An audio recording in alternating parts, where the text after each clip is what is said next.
இயேசு கிறிஸ்துவின் இரத்தம் சகல பாவங்களையும் நீக்கி நம்மை சுத்திகரிக்கும் என்று வேதம் சொல்லுகிறது. 2000 வருடங்களுக்கு முன்பு இயேசு இந்த உலகத்திற்கு வந்து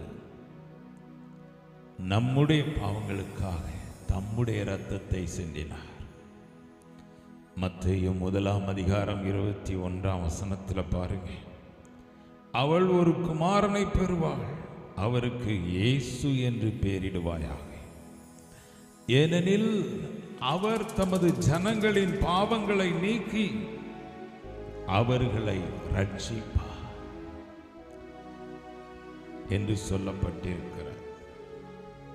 அதற்காகவே அவருக்கு இம்மானுவேல் என்கிற பெயரும் கொடுக்கப்பட்டது. அதே போல 2000